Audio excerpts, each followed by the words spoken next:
प्रकार घर में हमेशा सच्चे अर्थों में अर्धांगिनी बनकर रहूं। पति के परिवार के परिजनों को एक ही शरीर के अंग के समान मानकर साथ दृष्टि बरतूंगी, उदारता पूर्वक सेवा करूंगी, मधुर व्यवहार करूंगी। कहने का मतलब है मैं पति के साथ ब्याही हूँ तो यूं नहीं है, पति के साथ ही व्यवहार करूंगी।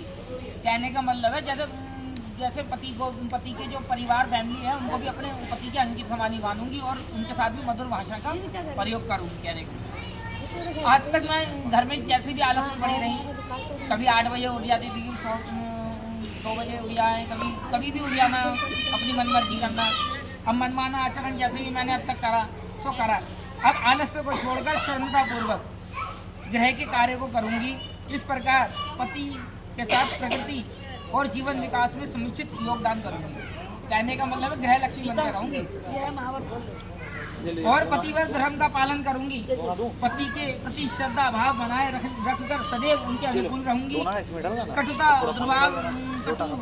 दुर्भाव न करूंगी और न ही अलंबित पालन अभ्यास करूंगी। मतलब कटुता वाला भाव नहीं करूंगी। जैसे कि पति ने पानी मांगा और कहने लगे कि अरे मैं इतने काम कर रही हूँ तो अभी पानी दूंगी तुम्हें, बाद में दे दूंगी पानी का गिलास, तो ऐसे नहीं करूंगी। कहने का मतलब है जो कहा सो पति को परमेश्वर के रूप में, मतलब नारायण के रूप में धारण करूंगी।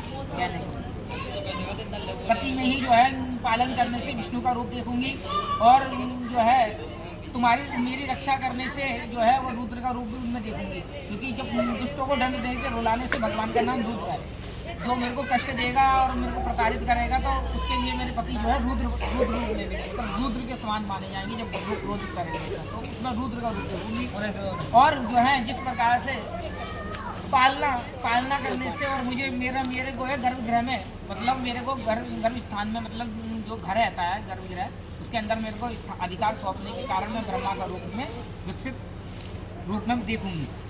और यही जो है पतिव्रत धर्म का पालन करूंगी। पति के प्रति श्रद्धा भाव बनाए रखकर सदैव उनके अनुकूल रहूंगी। कपट दुआर कभी नहीं करूंगी और नहीं करूंगी। यहाँ पे बताया है, अनुसुईया भी कहती है, माता अनुसुईया भी कहते हैं स्त्री को जो है गुरु बनाने की जरूरत नहीं है। माता अनुसुईया सीता को कहती है। तो कहने का मतलब है कि मैं जो हूँ, कहने का मतलब है उन्होंने जो है अनुसुईया ने क्या उन्हें शिक्षा दी।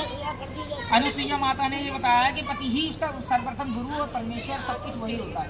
तो स्त्री को कोई गुरु बनाने की आवश्यकता नहीं है। जो पतिव्रता धर्म निष्ठा से पतिव्रत धर्म की आज्ञा का पालन करती है और जो स्त्री जो है अपने पति धर्म की मर्यादा का पालन करती है, पता चला कि भागवत हो रही है और पति की अवज्ञा करके जा रही है तो वो नीचे नहीं है। पति की कहते हैं जो पत्नी पति की अवज्ञा करके कोई भी कदम उठाती है तो वो पति की अग्नि को शील करती है। तो कहने का मतलब वो अपना भी विनाश करती है। जैसे कि एक कथा आती है महादेव की और सती की। तो सती जो है महादेव की सुनी और बिना बुलाए जो है अपने घर में पहुंच गई। और पहुंचने के कारण जो है उनको क्या हुआ, अपने पति की अवहेलना सुनी और पतिव्रत धर्मों की मर्यादा के अनुकूल पति की अवहेलना सुनने को चाहिए। जहाँ पति का सम्मान नहीं होता तो वहाँ पे नारी को भी जो है अपनी मर्यादा को जो है पालन करने की जरूरत नहीं है। क्योंकि उस समय जो है पति की अवहेलना हो रही है तो उसमें बोलना आवश्यक है। ऐसे सती ने करने के कारण क्या हुआ, पति के ना मानने के कारण उसका विनाश के डगर में चली गई। तो इसी प्रकार से सीता को लक्ष्मण रेखा में बांधा गया तो उसने भी मर्यादा की रेखा को पार कर दिया। तो उसको क्या जो है राक्षस रूपी रावण जो है हनन करके ले गया। तो इसलिए मैं मर्यादित रेखा में बनी रहूँगी और पति की मर्यादित रेखा में बनी रहूँगी और अपने पालन करूँगी। मित्र बाध्य बनकर फिजूल खर्चा नहीं करूँगी। जैसे कि मेरे को कोई जर्सी पसंद आ गई और वो जर्सी है कम से कम 1200 की और पति की जेब में है कुल 250 रुपये, तो उनसे ज़्यादा जिद नहीं करूँगी कि हाँ तुम्हारी जेब में 250 रुपये है तो क्यों है 250 रुपये, 1200 रुपये क्यों नहीं। उनसे चोरी या तलाक नहीं करूँगी। जितना उतना मिल जाए, जितने में उतने में संतुष्ट रखूँगी। और सदैव जो है सेवा और स्वच्छता प्रिय भाषण अभ्यास करके बनाए रखूंगी। कभी ईर्ष्या नहीं करूंगी और द्वेषों से बचूंगी। सदा प्रसन्न रहने वाली रहूंगी। कोई उनके घर में परिवार में कोई मेरे से कटु वाक्य बोलता है तो कोई कुछ कहता है तो जितना हो सके सहन करने का प्रयास करूंगी। क्योंकि कभी कभार जो है हम बाग के बगीचे में जाते हैं तो फूल तोड़ते कभी कभार कांटे भी जो हमारे हाथ में चुभ जाते हैं।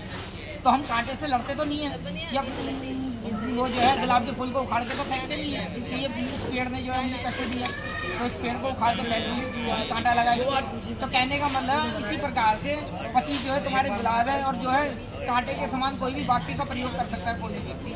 तो इसका मतलब ये बोलिए कि हाँ फैमिली से ही जो है मुख मोड़ लें, तो ऐसा मैं बिल्कुल भी नहीं करता।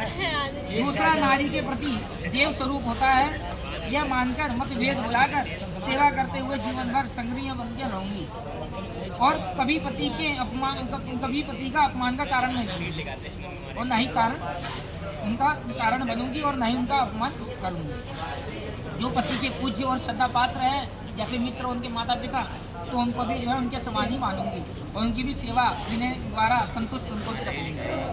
परिवार के सदस्यों को सुसंस्कार के साथ जोड़े रखूंगी। जैसे मोती धागे का काम करना है, वहाँ जाके क्या करना है, धागे का। मोती की माला होती है, मोती की माला में से धागा निकाल दिया जाए तो मोती माला में पिने रहते हैं या नहीं रहते हैं।